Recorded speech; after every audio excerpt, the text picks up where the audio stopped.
young man in particular and his mother deserve justice, and they deserve the narrative to be properly said. Put it up full mass.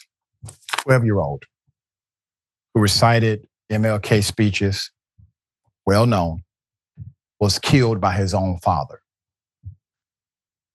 Kansas City, Missouri. Jerel McGeachy Jr. allegedly killed his wife, Domonique McGeachy, their son, Jerel McGeachy Jr., and then took his own life. Just hours before a 12-year-old child was found shot dead with his deceased parents in their home, a post published to his social media account referenced parental conflict. Both parents were employed by the U.S. Department of Veteran Affairs, where Domonique worked as a nurse, and Jerel McGeachy Sr. worked as a police officer. With millions watching and many people benefiting from this program called Indisputable, we just need 1% of the viewers to become a paid member so we can continue to bring this content to you. Now back to the show. Jerel Jr. was known for reciting MLK speeches. In a post on the child's social media account at 5:29 a.m.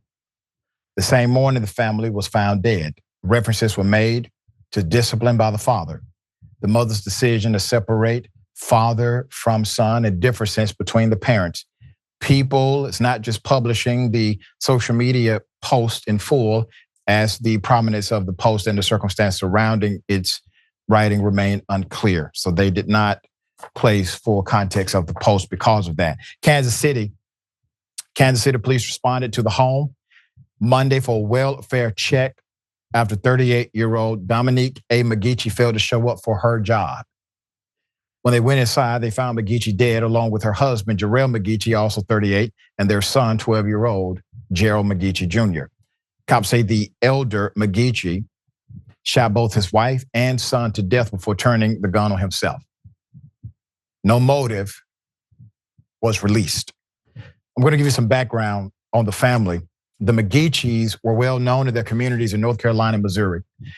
Before moving to Missouri, they lived in the Fayetteville, North Carolina area. Jerel made a name for himself for being able to recite Martin Luther King Jr. speeches even at a very young age. In 2020, when he was 9 years of age, he was named the Knight of the Year by the North Carolina chapter of the Knights of Pythagoras, a service group the Fayetteville Observer reported. The young Jerel continued his talents after the family moved to Kansas City, speaking as the keynote at various events.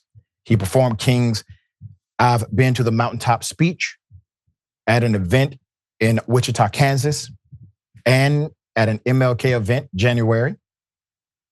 ABC affiliate KAKE said, quote, his commitment to being nonviolent, because there were so many things, so many racist acts are being performed. And a lot of people I know probably would not have been able to stay nonviolent, but he was able to stay calm, collected, and cool. Jerel, wearing suit and coat with a red bow tie and handkerchief, told the TV station that day. Jerel made an impact on those who knew him. Ryan Smith, the principal at Congress Middle School, where Jerel attended, in an interview with NBC affiliate KSHB, said Jerel was so bright, he was able to skip a grade. Jerel told his principal he wanted to become an attorney general one day. He also played the trumpet in the school band and was slated to speak at the 8th grade celebration at the end of the school year. On social media, the young Jerel McGeachy Jr. documented speeches he made about Black History Month, Brown versus Board of Education, National Historic Park, many others. And a photograph he posted of himself leaning against the National Park Service podium, dressed in a red bow tie, blue sports jacket, and pressed khaki pants, the 12-year-old wrote, quote, "As Black History Month 2024 draws to a close, I express my gratitude to Chris Ware for the privilege of being a keynote speaker at such an esteemed office." Jerel McGeachy Jr. was named by the Fayetteville Observer to the 40 under 40 list in 2021. At the time, he said he was an educational aide for special needs students at the Fort Bragg school system. The newspaper asked him who helped him achieve success in life and career. His response was, "My son." He responded, quote, "Seeing my son interact in so many positive things in the community has allowed me to become more active than ever before. If I as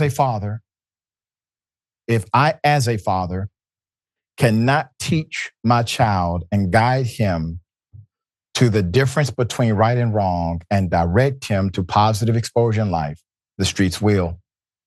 And I can't have that. I just can't have my son be another statistic." Naturally, there are more details that will likely come out of this. Motive has not been provided. There's some forensic information that has not been provided. There's some content on social media that has been basically redacted from the official report because of the nature and the question marks surrounding what those posts actually meant. And there are some who are saying this is a conspiracy, and there are others who are saying this is simply a tragedy and connected to a mental health dynamic. Right now, we cannot conclusively say, because all of the questions that would have been answered are inside of the life journey of those who are no longer here. I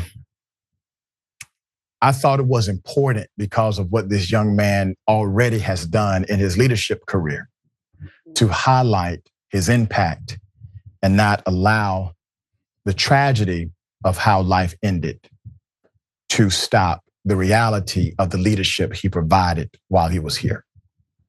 Trae, thoughts here?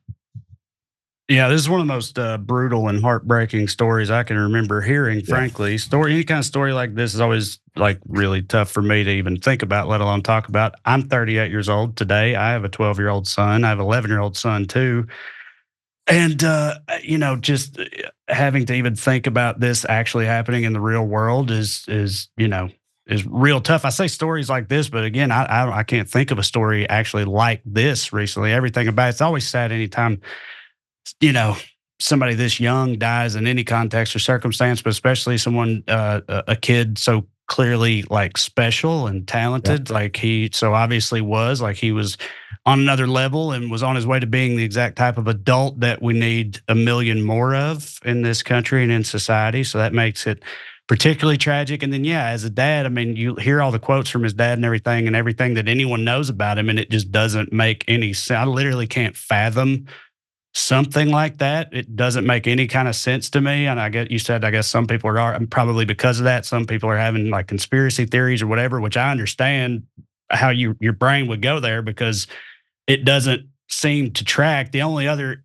option is it has to be some kind of like you said, like undiagnosed and untreated mental issue. He had like a straight up psychotic break or something. I mean, I don't know. This is just the type of thing that seems unfathomable, but unfortunately, does happen from time to time. But I mean, it's terrible. I don't know what else to say about it. Yeah, agreed. And naturally, when updates come, when more information is revealed, we will bring it to you.